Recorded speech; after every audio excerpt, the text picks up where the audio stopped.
আসসালামু আলাইকুম শিক্ষার্থী বন্ধুরা। আপওয়ার্ক টিউটোরিয়ালের আজকের পর্বে আমরা দেখব কিভাবে একটি জব সার্কুলার ভালোভাবে খুঁজে পাওয়া যায়, একটি ভালো জব সার্কুলার, এবং কিভাবে আবেদন করতে হয়। আমরা কথা না বাড়িয়ে চলুন আজকের পর্ব শুরু করছি।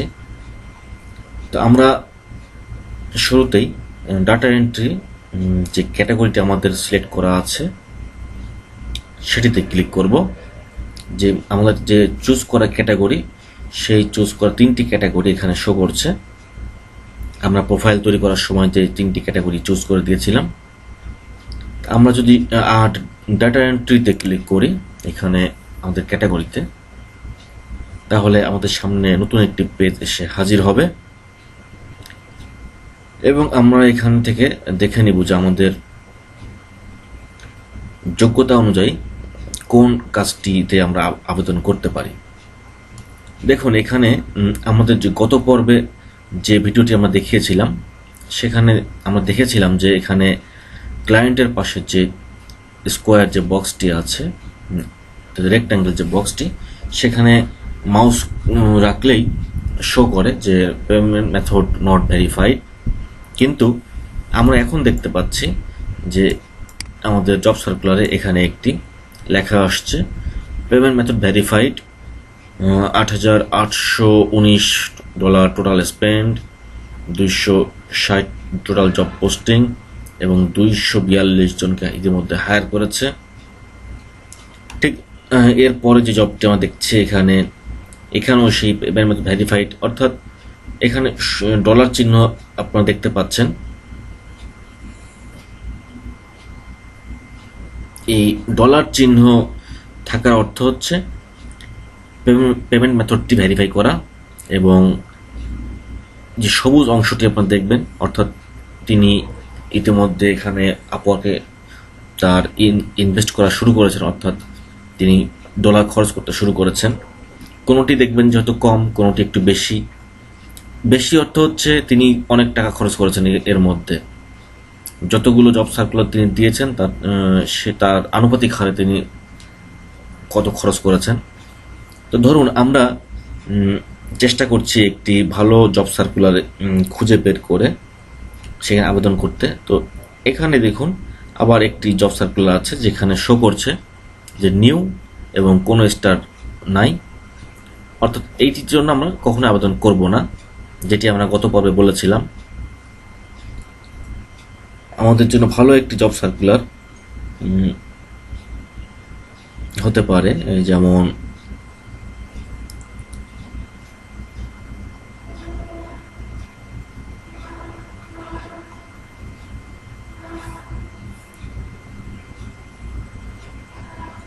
আমরা নেক্সট পেজে চলে যাই। নেক্সট পেজে যে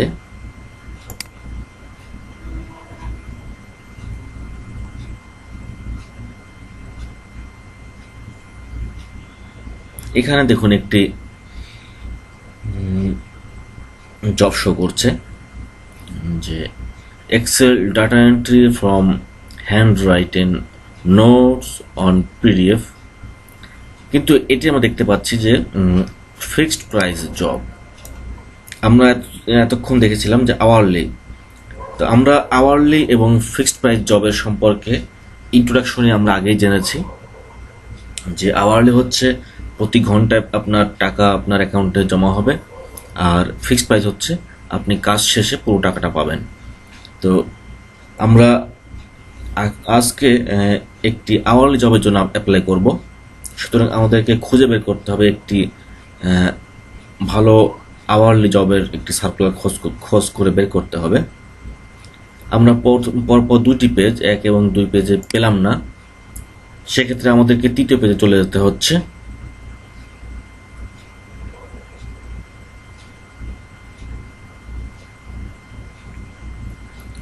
তৃতীয় পেজে আমরা দেখি যে আমাদের চাহিদা মতো, আমাদের স্কিল মতো আমরা কোনো ভালো জব এখনো পাইনি।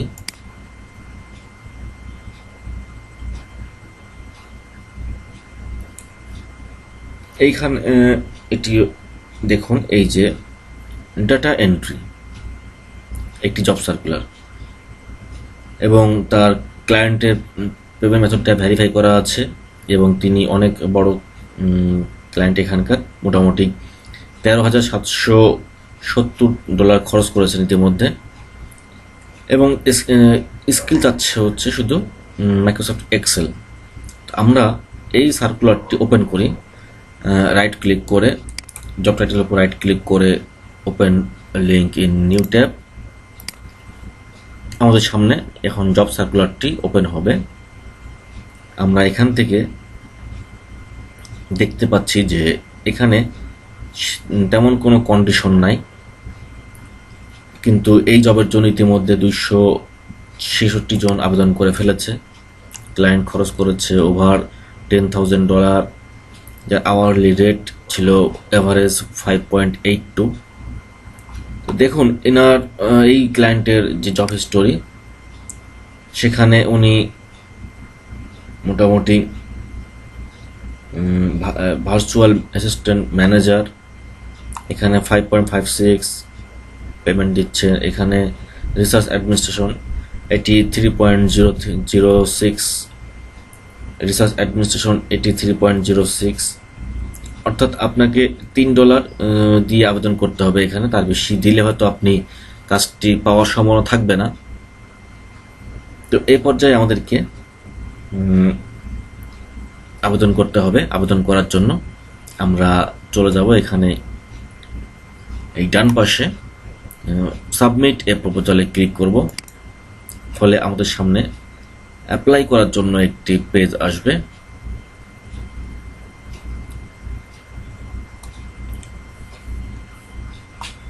এবং এখান থেকে আমরা দেখব যে আমাদের জবের ক্ষেত্রে, যদিও আমাদের উচিত ছিল এটি আরও আগে থেকেই দেখে নেওয়া, আমরা যদি সেটি করি, আবার রাইট ক্লিক করে নতুন ট্যাব নিয়ে জব সার্কুলারটি আমরা একটু দেখি যে তিনি কি বলেছেন। এখানে জব সার্কুলার ডিটেলসে বলা হচ্ছে,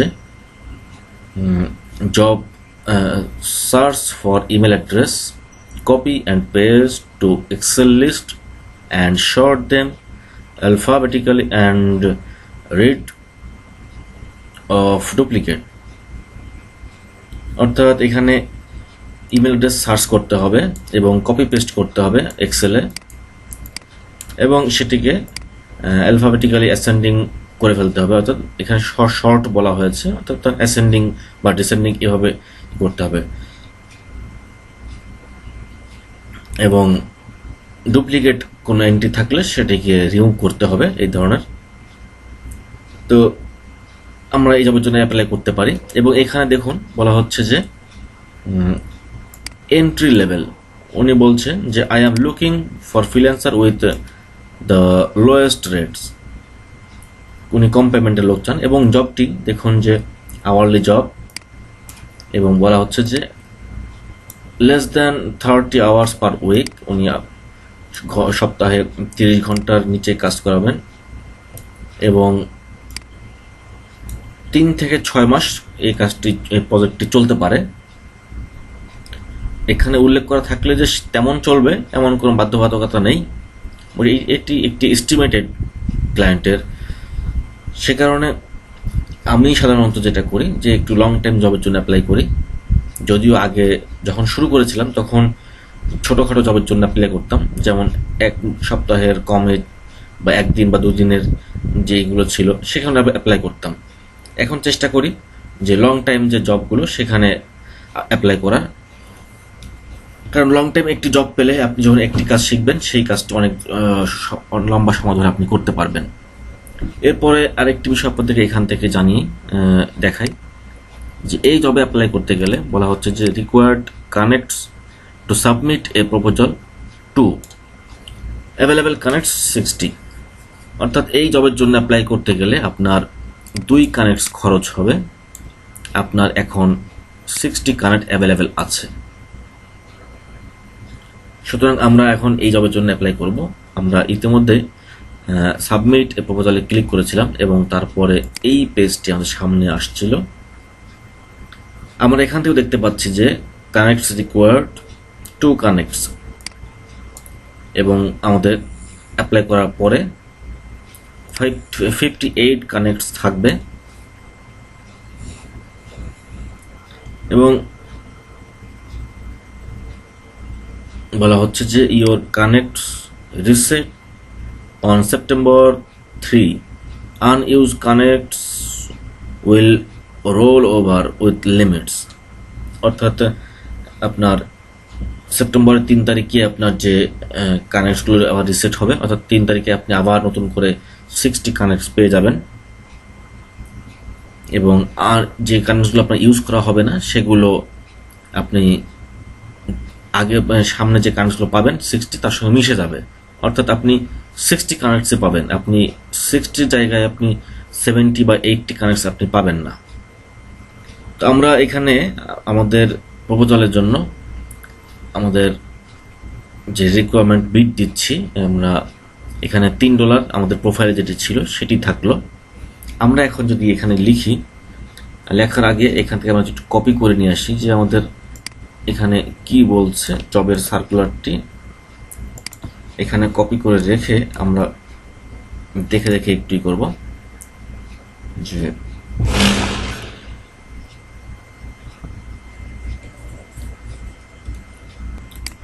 তো আমরা আমাদের এই জব সার্কুলারটিতে কভার লেটার হিসাবে আমরা একটি লেখা প্রস্তুত করে রেখেছি, যে লেখাটি আমরা এখানে কপি করে নিয়ে আসব। আমরা সবসময় চেষ্টা করব যে আমাদের আবেদনের ক্ষেত্রে ডিয়ার হায়ারিং ম্যানেজার সম্বোধন করার জন্য। আপনি যদি ডিয়ার স্যার সম্বোধন করেন, আর তিনি যদি একজন লেডিস ক্লায়েন্ট হন, তাহলে কিন্তু সেটি একটি ভুল হিসেবে ধরা হবে। সুতরাং আপনি যদি ডিয়ার হায়ারিং ম্যানেজার সম্বোধন করেন, তাহলে তিনি মহিলা হোক কিংবা পুরুষ হোক, তাকে সঠিক সম্বোধন করা হবে। তো আমরা যদি একটি কপি করে নিয়ে যাই এবং আমাদের এখানে যদি আমরা পেস্ট করি, এখন দেখুন আমরা এখানে কি উল্লেখ করেছি। Dear hiring manager, I am a skilled and experienced researcher and data entry person. I am familiar with Excel spreadsheet and able to sort them alphabetically and rid of duplicates. এরপর আমরা যদি আরেকটু অ্যাড করি যে I have 5 years research and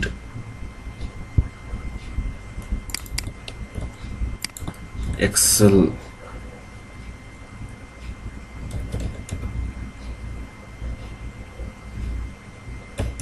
listing experience.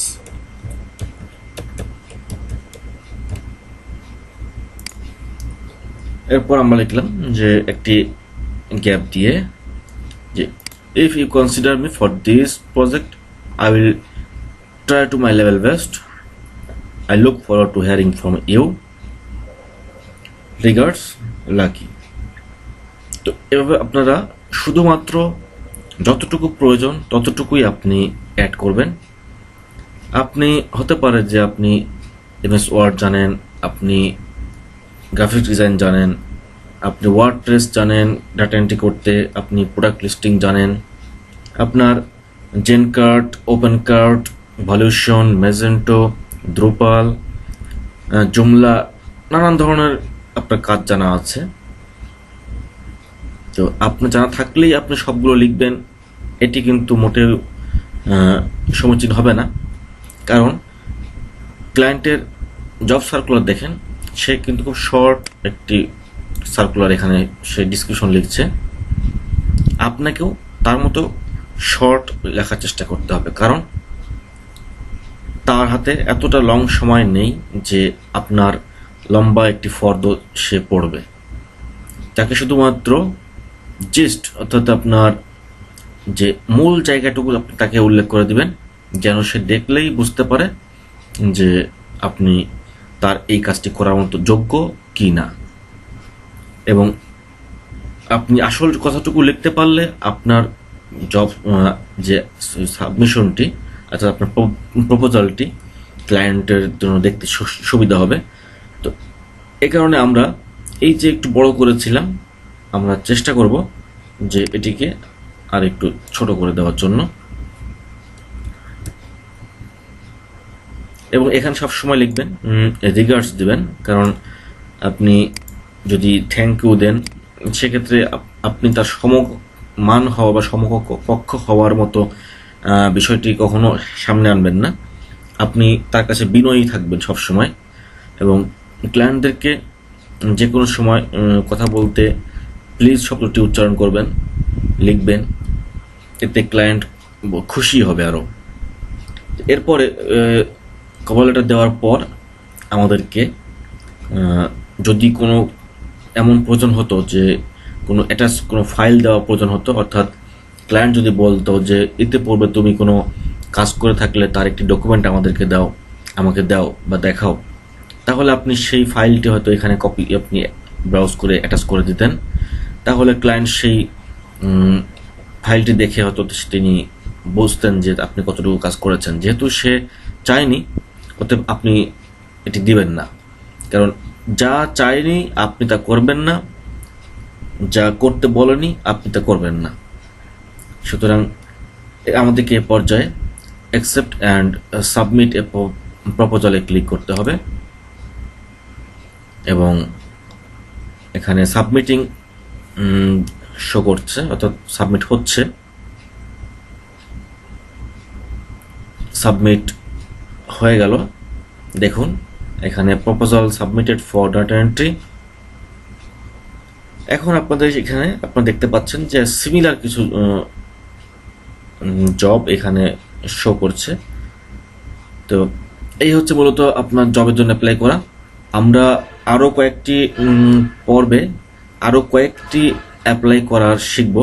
অ্যাপ্লাইয়ের মধ্যে কিছু বিষয় থাকে, যেমন আরেকটি আছে হচ্ছে ফিক্সড প্রাইসে অ্যাপ্লাই, ফিক্সড প্রাইস জবের জন্য অ্যাপ্লাই, এবং কিছু কিছু জব থাকে যেখানে ক্লায়েন্ট কিছু প্রশ্ন করে দেয় যে এই প্রশ্নগুলোর উত্তর দেওয়ার জন্য। সে ধরনের কিছু জবে আমরা যখন অ্যাপ্লাই করব সেটিও আমি আপনাদের জন্য ভিডিও আকারে দিয়ে দেব। আশা করছি এই ভিডিও দেখার পর আপনারা আপনাদের জবের জন্য অ্যাপ্লাই করতে পারবেন। আবারও স্মরণ করে দিচ্ছি যে প্রপোজালটি সবসময় শর্ট করার চেষ্টা করবেন, 1 নাম্বার। দ্বিতীয়ত, আসল কথাটুকু যা প্রয়োজন শুধু ততটুকুই দেওয়ার চেষ্টা করবেন, অতিরিক্ত কখনোই কোনো কিছু দিবেন না। তৃতীয়ত, জবের জন্য অ্যাপ্লাই করার সময় আপনারা কখনোই কোনো কন্ট্যাক্ট ইনফরমেশন আপনারা কখনোই দিবেন না। কোনো স্কাইপি কিংবা ইমেল কিংবা আদার্স যে কোনো ধরনের আপনার লিঙ্ক, এই ধরনের কোনো কিছুই যার মাধ্যমে আপনার সঙ্গে কথা বলতে পারে বা যোগাযোগ করতে পারে বা মোবাইল নাম্বার, এই ধরনের কোনো কিছু আপনারা ইনফরমেশন আপনারা দিবেন না ক্লায়েন্টকে। যদি কখনো ক্লায়েন্ট চায় তখন আপনাদের এগুলো সরবরাহ তাদেরকে করতে পারেন। আমি অনেককেই দেখেছি যাদের এই কন্ট্যাক্ট ইনফরমেশনগুলো দেওয়ার কারণে, একাধিকবার দেওয়ার কারণে তাদের অ্যাকাউন্ট সাসপেন্ড হয়ে গেছে, এবং তারা 1000 ঘন্টা কাজ করার পরও তারা তাদের অ্যাকাউন্টকে হারিয়ে ফেলেছেন, সাসপেন্ড করে দিয়েছে ওটা আপওয়ার্ক। সুতরাং আবেদন করার ক্ষেত্রে যে কয়টি কথা বললাম, যে শর্ট করবেন, আসল কতটুকু লিখবেন, কন্ট্যাক্ট ইনফরমেশন দিবেন না, এই বিষয়গুলো ফলো করবেন। তাহলে আশা করি আপনারা চেষ্টা করতে থাকলে স্বল্প সময়ের মধ্যে আপনারা হয়তো আপনাদের সফলতার মুখ দেখতে পারবেন। আজকের মতো এতটুকুই, এবং এই ভিডিওর জন্য একটি থামস আপ আশা করছি আপনাদের কাছ থেকে। সেই সাথে চ্যানেলটিকে সাবস্ক্রাইব করে রাখার জন্য অনুরোধ করছি, এবং আগামীতে ভিডিও যেগুলো আসবে সেগুলো দেখার জন্য অনুরোধ করছি, আমন্ত্রণ জানাচ্ছি। আল্লাহ হাফেজ।